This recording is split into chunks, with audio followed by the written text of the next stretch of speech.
Bonjour à tous, ravi de vous retrouver dans Smart Job, votre rendez-vous emploi RH, débat, analyse, expertise et vos rubriques habituelles évidemment. Bien dans son job, on parle aujourd'hui de l'intérim, mais pas n'importe quel intérim, à destination des seniors. On va en parler avec Jean-Emmanuel Roux. Il a fondé Tipeee Job et Tipeee Intérim. On parlera justement de cet enjeu des seniors avec lui au début de notre émission. Le cercle RH, le sujet est au cœur de l'actualité, c'est la semaine de 4 jours. La semaine de 4 jours ou la semaine en 4 jours, c'est très très différent. On en parlera avec Jean-François Foucard, il est secrétaire national emploi formation à la CFE-CGC.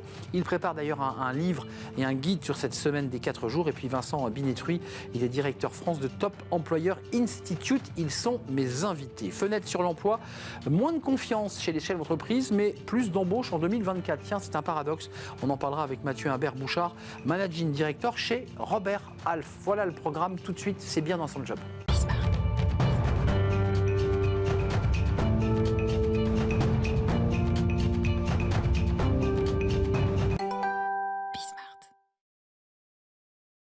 Bien dans son job, on parle de l'intérim. Alors l'intérim, évidemment, tout le monde connaît. Il suffit de pousser la porte d'une agence intérim. Mais l'intérim dédié aux seniors, destiné aux seniors. Et on en parle avec Jean-Emmanuel Roux. Bonjour Jean-Emmanuel. Bonjour. Ravi de vous accueillir. Fondateur de Tipeee Job et Tipeee Intérim. Alors, ce sont des marques, vous allez nous l'expliquer. Oui.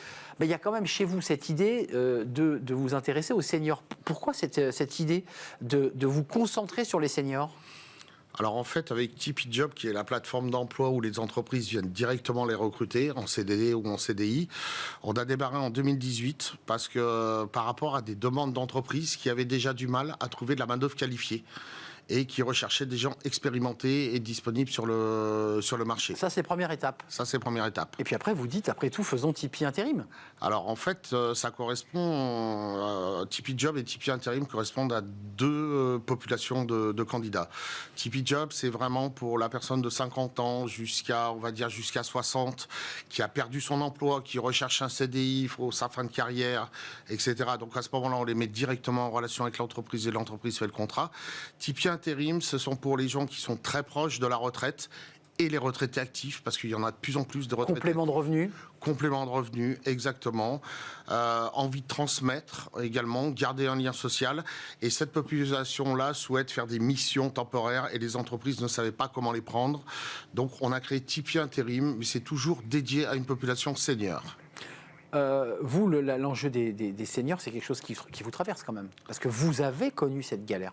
Ah, moi, je l'ai connu. Moi, je me suis fait tout simplement virer à 50 ans. Alors après, c'est pas une histoire de revanche, hein, puisque non, mais vous l'avez vécu. Je l'ai vécu. C'est-à-dire rentrer chez vous et vous dire j'ai plus de boulot. J'ai vécu ces 20 années où on a mis les seniors dehors. Alors il y avait différentes, mais il y avait même le gouvernement faisait des pré-retraites. Enfin, on poussait les seniors dehors, mais le contexte était aussi différent. C'est-à-dire qu'il n'y avait pas du plein emploi pour les jeunes. Aujourd'hui, on est en plein emploi pour les jeunes. Donc tout ça a changé, mais c'est vrai que pendant 20 ans, les seniors, ils continuent, mais ils ont souffert. Comment vous rebondissez ? Parce qu'à 50 ans, c'est presque une image un peu littéraire et presque cinématographique. Je perds mon boulot à 50 ans. Alors, voilà, c'est la dernière séance, on rentre chez soi, on est triste, mais comment on rebondit ? Alors, comment on rebondit ? Moi, je vais vous dire, j'étais dans l'informatique à 50 ans. On a trouvé que j'étais trop vieux pour l'informatique. Je suis allé d'abord faire des entretiens dans d'autres boîtes d'informatique et j'ai compris que c'était général. Et j'ai créé mon job en fait. J'ai créé mon job d'abord en créant un réseau pour les TPE et après en créant Tipeee Job en 2018. Jean-Emmanuel, ce qui est intéressant, le sujet senior, il est adressé politiquement, il est adressé par l'ANDRH, toutes les structures parapubliques, institutionnelles, associations engagées. Du côté des DRH. Mais vous nous dites quoi ? Les seniors qui poussent la porte de Tipeee Job ou Tipeee Intérim, c'est quel profil ? Travailleurs manuels, cadres ? Quel profil vous avez ? Alors nous, les cadres, ils représentent seulement 20%. De nos candidats, on a 130 000 candidats sur la plateforme disponibles.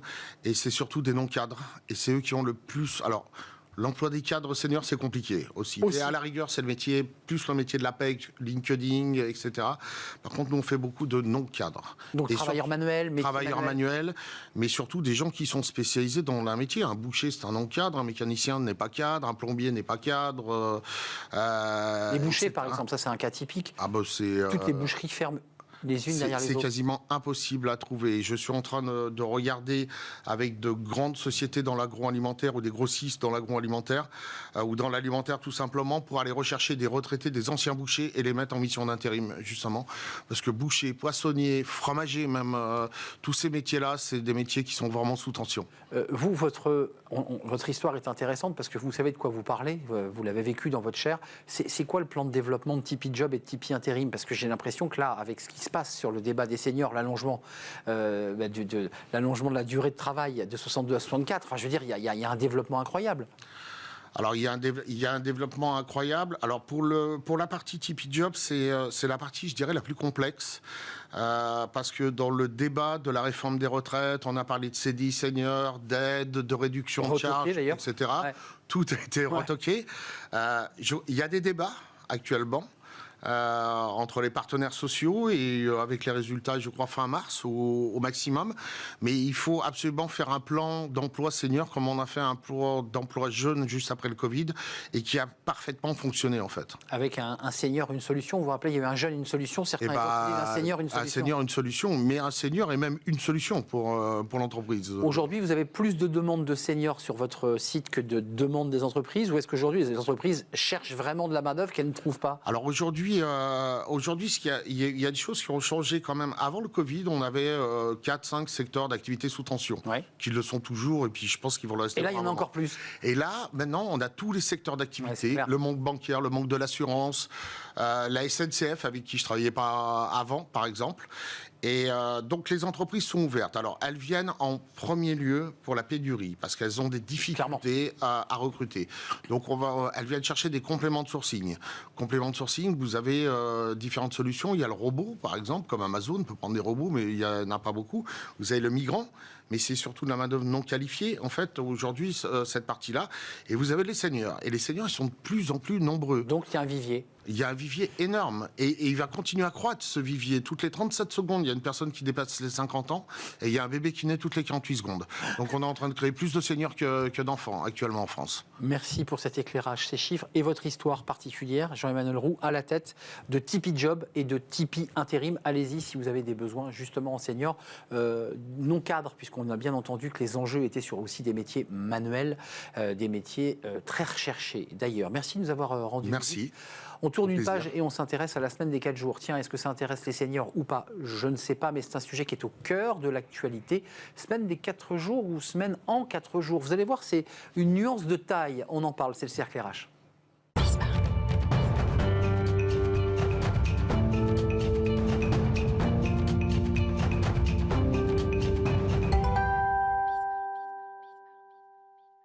Le cercle RH pour parler d'un sujet, le sujet dans l'actualité. Alors, il y a les seniors, évidemment, qui est un sujet important, et puis il y a la semaine des 4 jours.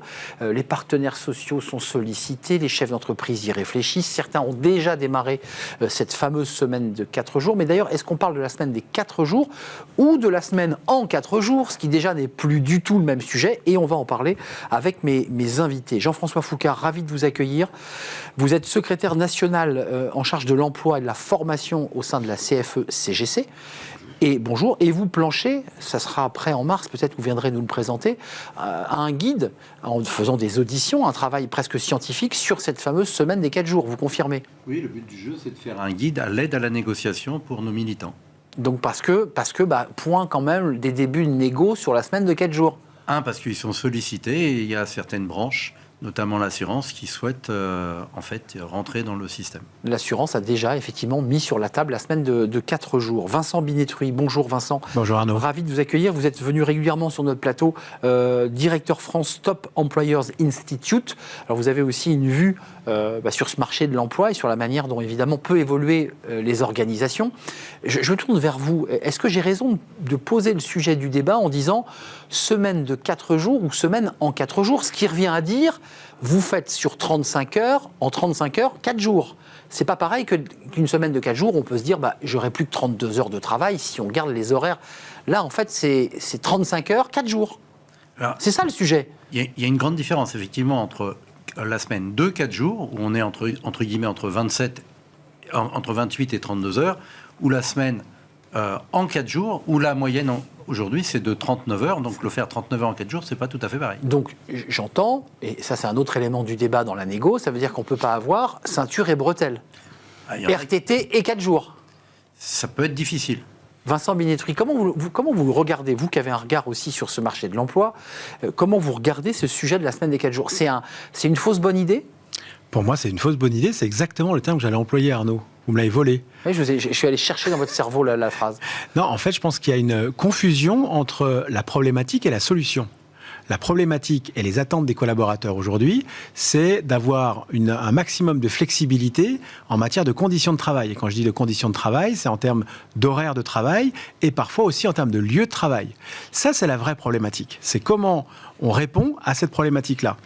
La semaine de 4 jours, c'est pas une problématique, c'est un thème qui est venu à la mode comme étant une réponse unique à un problème qui est en fait multifacette. Alors, il y a une étude anglaise de décembre 2022 où les résultats étaient incroyables, mais quand on regarde cette étude, on voit que c'est un tout petit panel d'entreprises. Il y a quelques entreprises en France, et vous les connaissez, qui travaillent sur le sujet et qui l'ont expérimenté, mais on voit que c'est entreprises de la tech, c'est entreprises assez particulières. Est-ce que vous, le syndicaliste que vous êtes, et qui allez donner des outils de négociation, vous dites, je suis prudent, j'y vais très modérément sur cette semaine de 4 jours, ou vous dites, c'est l'avenir demain ? Alors, déjà, aujourd'hui, ça pourrait être qu'un outil, parce que c'est pas sociétal, puisque ça va pas se décréter que la France travaille que sur 4 jours. Donc, c'est un outil d'organisation du travail, comme il y a l'horaire variable, comme il y a le télétravail. On voit que c'est un peu comme le référendum, le nom d'un référendum. Pour plein de raisons, les gens veulent aller sur la semaine, entre guillemets, sur 4 jours. On ne répond jamais à la question du référendum, vous savez. Hein. Oui. On répond toujours à côté. Donc, ou pour autre chose. Aujourd'hui, 2 exemples emblématiques. L'Italie, des grandes entreprises sont allées sur la semaine en 4 jours. Donc sur 32 heures 35 non, 39 37. 37. Ils étaient à 40, ils sont passés à 37. D'accord. Donc, mais c'est en 4 jours. Et uniquement sur la production. C'est-à-dire qu'à un moment donné, les gens, il y a le problème des cols bleus, pour faire simple, et des cols blancs. Les cols blancs ont pu bénéficier du télétravail. Et aujourd'hui, quelle est la flexibilité qu'on donne pour des gens qui produisent parce qu'ils la veulent aussi. Donc semaine des 4 jours, Vincent Binetruy, non pas à la carte, mais qui permettrait aux cols bleus de pouvoir compenser le télétravail qu'ils n'ont pas eu, on s'en souvient, pendant le Covid. Exactement. Ceux qui mettaient en rayon, ceux qui étaient sur le terrain, eux, le télétravail, ils n'en font pas. Exactement. Et ces populations-là, typiquement, surtout quand elles sont parfois loin de leur lieu de travail, préféreraient même peut-être une semaine en 3 jours, ce qui leur permet d'économiser des allers-retours, de l'essence, de la fatigue, pour aller sur le lieu de travail. Alors non, parce que normalement, la durée légale, et je parle sous le contrôle de votre autre invité, secrétaire national, qui est de 10 heures normalement par jour, sauf convention collective particulière. Donc ils font 30 heures par semaine. Exactement. Mais peut-être que ces gens-là, effectivement, oui, ils pourraient opter pour 4 jours par semaine et 35 heures, parce que ça leur permet d'économiser des trajets. Mais ce n'est pas le cas de tout le monde. Mais Jean-François Foucard, vous qui préparez ce guide, imaginons qu'on soit en égo et que je sois DRH. Vous me mettez quoi sur la table ? Vous me mettez la semaine des 4 jours, le maintien des RTT, on garde le télétravail, mais c'est pas possible. Il va falloir faire des choix. Alors déjà, il va falloir faire des choix, mais indépendamment de ça, c'est quelle est la problématique qu'on veut régler. C'est-à-dire qu'à un moment donné, les individus pensent pouvoir choisir leur jour, entre guillemets, supplémentaire de congé. Si on était au 19e siècle, on a eu le dimanche, après le samedi, on aurait le vendredi, pour faire très simple. On sait très bien que c'est pas comme ça que ça va arriver. Non. Et si les entreprises sont en train de passer sur la semaine sur 4 jours, je ne dis pas comment, dans quel volume, on sent qu'on va plutôt aller sur des jours ouvrables, pour faire simple, travailler sur 6 jours sur 7, voire 7 jours sur 7. Donc c'est sur cette tranche de 7 jours qu'on pourra choisir son jour. À mon avis, on ne pourra pas tellement le choisir, ça sera plutôt une dimension collective. C'est-à-dire qu'à un moment donné... Donc négocier, mais si vous êtes, entre guillemets, si vous êtes sur une organisation du travail collective, en fait, le jour tourne, pour faire simple. Eh oui, bien sûr. Vous commencez une semaine le lundi, la semaine d'après, c'est le mardi, et en gros, vous travaillez un samedi sur 6 ou sur 7. Comme certains vivaient les 3-8 Comme dans le temps. En variant dans le temps, C'est une du matin, du soir. C'est une organisation du travail. Mais on va vers les 32 heures ou on reste à 35 heures ? Parce que là, vous nous parliez de 39 heures. Si on revient à la base, 4 jours, c'est 39 heures. Donc il faut renégocier le temps de travail si on repart sur la semaine des 4 jours. Alors oui. Ou alors on reste à 35 heures. Enfin, je ne comprends plus. Alors aujourd'hui, je pense qu'il y a plusieurs schémas. En effet, il y a des entreprises qui veulent rester évidemment sur les 35 heures. Il y en a d'autres qui disent c'est pas grave, on réduit à 32 heures et on met en place une nouvelle organisation en espérant que la productivité va suivre. en oubliant quand même après plusieurs paramètres, à mon sens. Le premier paramètre, c'est quand on est passé aux 35 heures, on a vu exploser le nombre le taux d'absentéisme au travail et aujourd'hui le nombre de burn-out qu'on peut voir. Quand on nous dit que la semaine des 4 jours, ça réduit les arrêts maladie, c'est bon pour la planète et ça permet de plus d'engagement. Moi, c'est ce que j'ai lu aussi. Effectivement, c'est ce qui est mis en avant aujourd'hui. Mais vous dites l'inverse dans votre tribune. Vous dites c'est bien beau, mais les gens vont plus parler entre eux, quoi. Alors, il y a effectivement, ça c'est le deuxième aspect. Je vois que vous avez bien préparé notre échange. Le deuxième aspect, c'est ça, c'est de se dire à un moment donné, est-ce qu'on ne va pas vers un délitement finalement accentué du lien social qui avait déjà démarré avec le Covid et la montée en puissance du télétravail. Donc, est-ce qu'on ne va pas vers ça? Est-ce qu'on ne va pas vers moins de performances collectives? Et parce que finalement, le fait de gagner en productivité et de faire en moins de temps ce qu'on avait l'habitude de faire en plus de temps, les gens ils vont penser qu'à produire, entre guillemets, à délivrer et moins être dans l'échange. Et moins être dans l'échange, alors que ce sont aussi ces échanges et ces moments informels qui font parfois avancer certains sujets, avancer certains projets, et pas seulement le fait d'être rivé sur son ordinateur pour être sûr de produire. Mais Jean-François Foucard, on a vu, vous faites un peu d'histoire et c'est un sujet qui vous intéresse, l'histoire du monde du travail, de l'organisation du temps de travail. Ça dit quoi de notre société, l'arrivée de ce débat-là dans l'actualité et sur les plateaux de télé? En fait, là, c'est une des premières fois où on a un débat sociétal. C'est-à-dire qu'on a eu sur le premier jour, c'était le jour de repos qui avait été enlevé avec la Révolution. Donc c'était bien, son nom porte, il fallait reposer pour pas que les gens s'abîment trop. Après, on a eu le week-end avec 34, avec les États-Unis, c'était du partage du travail. Et là, c'est pour mieux équilibrer vie professionnelle. Ouais, oui. Sauf que, pour en revenir, est-ce qu'il vaut 32 heures ou 39 heures? C'est un peu la question qui est sous-jacente. Qui est sous-jacente, mais en fait, ce qui est très... l'ambivalence, c'est que les gens veulent garder les fameux jours de RTT qu'ils prennent en congé. Donc, ils veulent entre 2 et 4 semaines de congé. En plus des congés légaux. Oui, c'est ça. Donc, aujourd'hui, si on refaisait un système de base, ça serait sur la semaine, 2-4 jours devraient être en 28 heures. Pour garder les 4 heures de plus pour pouvoir faire 4 semaines, si on gardait l'équivalent de 39 heures. Alors, s'il y a des patrons qui nous écoutent, des chefs d'entreprise, des DRH, je pense qu'ils sont en train de s'évanouir dans leur bureau, là. Non. Alors, excusez-moi, mais je ne sais pas... Non, mais il y a des entreprises qui sont en train de réfléchir, en fait, pour saturer leur système de production, arriver à 7 jours sur 7, à des semaines de 4 jours, ça éviterait les primes pour le week-end. 2 équipes. 2, 3. 3 équipes. Pour le week-end, ça supprimait un certain nombre. Pour eux, c'est intéressant parce qu'on maintient la production à un bon niveau et un bon rythme. Et ça crée de l'emploi potentiellement dans ce type de cas-là, et en plus, ça crée de l'emploi. Et d'autres voient plutôt la modulation d'aller de 6 jours à 3 jours. Seul sujet, si on généralise tout ça, c'est qu'à un moment donné, il y a un problème sociétal. Ça veut dire que le transport doit fonctionner normalement, le samedi et le dimanche, que les gardes d'enfants doivent fonctionner le samedi et le dimanche. Enfin, qu'il y a plein de choses qui doivent fonctionner le samedi et le dimanche. Il y a une vision très capitaliste dans ce que vous développez. C'est-à-dire, c'est l'homme au service d'une production sur une durée de 7 jours. Moi, j'avais l'impression que la semaine de 4 jours, c'était plutôt un moment où on se consacrait à une association, à sa famille. Je ne sais pas, c'est comme ça que vous le voyez ? Enfin, en tout cas, dans la philosophie de cette semaine des 4 jours, parce qu'il y a une vision très productiviste. Quoi. On produit. En fait, les deux ne sont pas totalement antinomiques. Mais en ce qui concerne le côté évolution sociétale, je pense que l'évolution sociétale à laquelle on fait face aujourd'hui, c'est que je pense, je vais dire un gros mot, mais je pense que les gens ont peut-être un peu moins envie de travailler. Et qu'en effet, c'est bien une semaine de 4 jours, mais ce n'est pas sur 4 jours. C'est bien une semaine en faisant mon temps légal, c'est-à-dire 8h30 ou 9h par jour, pas plus. Exactement. Et je pense que l'évolution, c'est ça. 36. Donc on n'est pas à 32, mais on n'est pas à 39. Exactement. On est entre les deux. Et après se pose la question, comme vous l'évoquiez tout à l'heure Arnaud très justement, c'est encore du télétravail, encore des RTT. On garde tout. Tous les échanges que je peux avoir avec des DRH aujourd'hui disent, non, si on met ça en place, c'est pas possible. Évidemment, la contrepartie, c'est plus de télétravail et plus de RTT. Mais vous qui êtes aux côtés des élus et des syndicalistes, vous évoquiez l'assurance. Alors on n'est pas dans des usines, l'assurance c'est du tertiaire, c'est des emplois de bureau, c'est de l'informatique. On en est où là? Ils ont ouvert les négos ou c'est juste une idée qui a été jetée comme ça par les syndicats? Ça a l'air de prendre forme parce qu'ils ont des gros problèmes d'attractivité. C'est-à-dire qu'à un moment donné, ça c'est le dernier volet de l'histoire d'ailleurs. La problématique, c'est qu'en fait, ça sera fait, si jamais c'est fait pour des mauvaises raisons. Parce que l'attractivité est juste conjoncturelle et pas structurelle.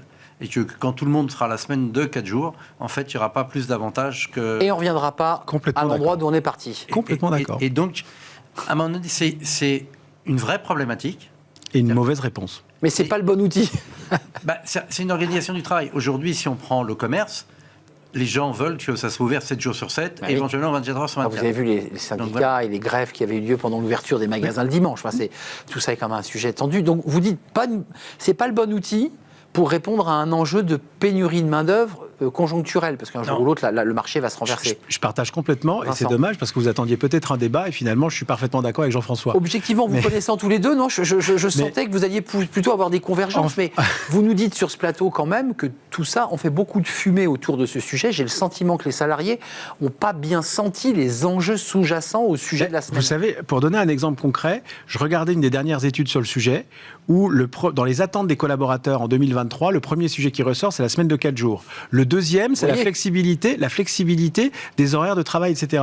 Mais en réalité, ce qu'ils veulent, c'est vraiment la flexibilité des horaires de travail. Sauf que la façon dont l'étude et les questions ont été posées, et quelque part, il y a déjà un biais dans la façon de poser la question, puisqu'il y avait une réponse possible qui était: est-ce que vous êtes pour ou contre la semaine de 4 jours comme étant une attente particulière? Oui, bien sûr. Donc il y a déjà un biais. Donc voilà. C'est un dernier mot.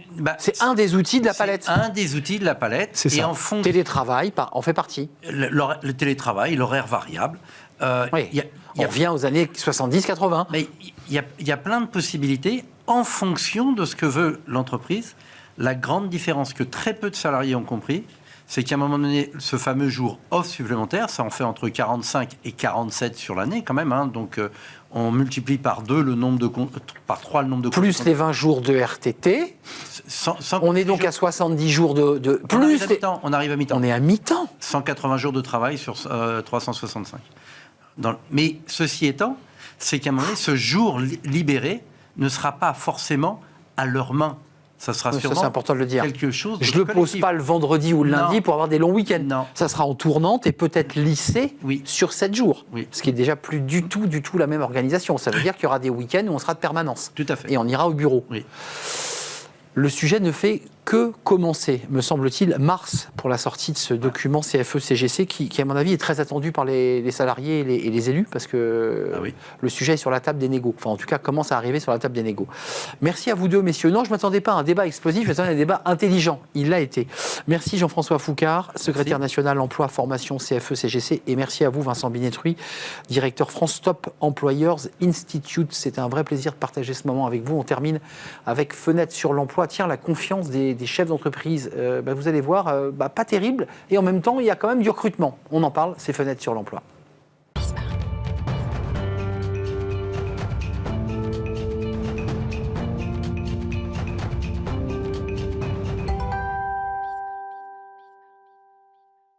Fenêtre sur l'emploi, l'état de confiance, général, d'ailleurs l'état d'esprit des chefs d'entreprise pour cette année 2024, c'est demain. On en parle avec Mathieu Imbert-Bouchard. Bonjour Mathieu. Bonjour Arnaud. Ravi de vous accueillir, managing director chez Robert Half. Alors avec une étude qui est très intéressante sur l'état de confiance des chefs d'entreprise. Quelques chiffres et on va les commenter, on va les découvrir. 64% de ceux qui ont été interrogés se disent plus confiants qu'un an avant. Baisse de moins 11%, on se dit waouh! Sauf bon, quand même, on peut le dire, ils sortaient du Covid l'année d'avant. Enfin, ils étaient encore dans l'incertitude du Covid. Oui. Et puis, on a 88% qui prévoient des recrutements. Ça, c'est une augmentation de 3. Et 39% prévoient des créations de postes en CDI. Il y a un paradoxe ou pas là dans cet état de confiance minoré avec l'envie de recruter? Oui, ça peut paraître un peu antinomique. Alors, il y a plusieurs choses dans ce rapport. Il y a beaucoup de choses. Mais si je pouvais le synthétiser, c'est qu'effectivement, il y a une confiance des dirigeants quant à la croissance de leur entreprise, donc c'est vraiment sur la croissance de leur entreprise qui est en déclin par rapport à l'année dernière. Donc ça, c'est une chose. Alors après, on voit également des intentions de recrutement qui sont légèrement à la hausse, surtout sur le CDI. Donc on se dit comment ça se fait si la confiance décroît, comment est-ce que les intentions d'embauche peuvent être à la hausse. Et en fait, ça s'explique de différentes façons. Donc comme vous l'avez dit, 88% des dirigeants disent qu'ils vont recruter des CDI en 2024. Bon. Après, si on découpe en fait ces prévisions d'embauche, on se rend compte qu'il y a également beaucoup de dirigeants qui n'ont pas réussi à recruter en 2023, en tout cas pas toutes les équipes qu'ils voulaient construire. Et ils renvoient sur 2024 ? Donc il y a un effet décalage. Il y a également 49% des intentions d'embauche qui ne sont pas des créations de postes, mais qui sont des remplacements. Donc c'est pas je veux recruter, c'est je veux réussir à recruter. Alors je rattrape le retard. C'est ça. Je gère le problème actuel, c'est-à-dire les remplacements et les chaises musicales qui ont continué à être à l'œuvre en 2023, et j'anticipe l'accroissement d'activité de l'année prochaine, donc je recrute sur des nouvelles fonctions. Mais vous, chez Robert Half, vous avez aussi une vue sur à la fois le niveau des salaires, on va en parler, le marché de l'emploi.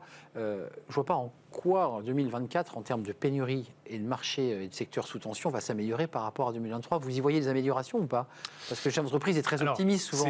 Oui, c'est difficile, on n'a pas de boule de cristal. Ah oui. Effectivement, on voit que le chômage augmente tout doucement, qu'il y a une croissance qui est en train de très molle, ouais. Voilà, de s'effilocher. Donc on se pose naturellement la question, on voit ce qui se passe aux États-Unis, dans d'autres pays ou en Allemagne, donc on se pose la question. On n'a pas de boule de cristal. Ce qu'on voit à travers notre enquête, c'est que les dirigeants sont toujours confiants. Alors ils sont moins confiants, mais ils sont toujours confiants. Pour ce qui est de l'attractivité, ça va toujours être un marché très pénurique, donc ça, surtout sur certaines fonctions très spécifiques et en demande. Il y a un autre sujet, je pense qu'on évoque peut-être pas assez, mais c'est le sujet de la rétention et pas uniquement de l'attractivité. Donc, je sais pas si... Garder ses collaborateurs. C'est ça. Eux, c'est un enjeu pour eux, là, les chefs d'entreprise interrogés, c'est de se dire non seulement j'ai besoin de recruter, mais je voudrais surtout pas au même moment que mes talents s'en aillent. Alors c'est un enjeu, effectivement, ils sont accompagnés par les ressources humaines, donc c'est un enjeu pour toute entreprise, mais c'est vrai qu'il y a peut-être un peu plus d'attention sur l'attractivité. Comment est-ce que j'attire, comment est-ce que je fais rentrer des nouveaux talents dans mon écosystème, dans mon entreprise, et une fois qu'ils sont là, eh ben, ils sont là, et est-ce qu'on se pose vraiment la question de comment est-ce qu'on les retient, comment est-ce qu'on les projette, et comment est-ce qu'on les projette au sein de l'entreprise. Donc il y a un double enjeu, à la fois mobiliser sa marque employeur pour attirer de nouveaux talents et conserver ces talents en inventant des dispositifs ou des outils attractifs. Il y a un enjeu de salaire, parce qu'on avait vu pendant la période Covid que le salaire, c'était pas tout. Il y avait aussi l'équilibre vie pro, vie perso, mais quand même, il y a 35% de ceux que vous avez interrogés, proportion de dirigeants, qui craignent de pouvoir offrir de rémunération suffisante pour attirer les meilleurs talents. Donc là aussi, c'est un nouveau petit caillou dans leurs chaussures, c'est-à-dire qu'ils ont envie d'avoir des talents, mais ils n'en ont pas forcément les moyens. Effectivement, donc il y a toujours une guerre des talents qui opère. Donc le sujet numéro 1 pour un talent, pour aller vers une nouvelle opportunité, ça va toujours être le salaire. Ça reste le salaire. C'est ce qui va le motiver. C'est ce qui va motiver. En revanche, ce qui est intéressant, c'est quand on regarde et qu'on leur pose la question, qu'est-ce qui fait que vous allez rester en poste? Là, le salaire arrive en 3e position. En première position, c'est l'apprentissage continu. Est-ce que mon entreprise va continuer à investir dans le développement de mes compétences pour que je reste employable sur le marché? Donc là, il y a une vraie réponse à la solution. Il y a une vraie réponse au problème de la rétention, c'est la formation continue. Formation, et j'imagine aussi, puisque c'est l'enjeu des salaires, maintenir un niveau de salaire ou une évolution de salaire cohérent pour le collaborateur en place, on est d'accord? Tout à fait, tout à fait. Et en lien avec l'inflation et en lien également avec les dynamiques du marché et des concurrents. Optimiste ou pas, parce que là on est un peu dans les... On va tous se souhaiter de joyeuses fêtes de fin d'année, une très belle année 2024, enfin on va commencer ça à partir du 1er janvier évidemment. Oui. Chez Robert Half, vous le voyez comment ce marché? Parce que évidemment vous observez le niveau des salaires, des négociations. C'est une bonne année qui se profile ou pas? Oui, alors c'est une année qui est un peu plus incertaine, parce qu'il y a des enjeux économiques, géopolitiques, inflationnistes qu'on connaît tous, donc une année peut-être un peu plus incertaine, mais une année, on le voit, où les dirigeants ont toujours confiance. Les dirigeants, et d'ailleurs, la raison de leur confiance, c'est purement l'augmentation de la demande de leurs produits et de leurs services. Donc on voit qu'il y a un vrai optimisme de leur part et de notre part aussi. Les prévisions de Robert Half, ce n'est pas une boule de cristal, c'est des vraies prévisions scientifiques qui sont menées par tous les experts de cette belle entreprise. Merci Mathieu Imbert-Bouchard, j'étais ravi de vous accueillir. Vous êtes managing director chez Robert Half avec cette étude passionnante sur le niveau de confiance des chefs d'entreprise. Merci à vous, merci de votre fidélité évidemment, merci à Xavier à la réalisation, merci à Thibaut au son, merci à l'équipe de programmation Nicolas Juchat et Alexis, merci à vous évidemment qui nous accompagnez chaque jour régulièrement à la télévision mais aussi sur les réseaux sociaux. Merci pour votre fidélité et l'intérêt que vous portez à notre émission. Je vous dis à très très bientôt. Bye bye.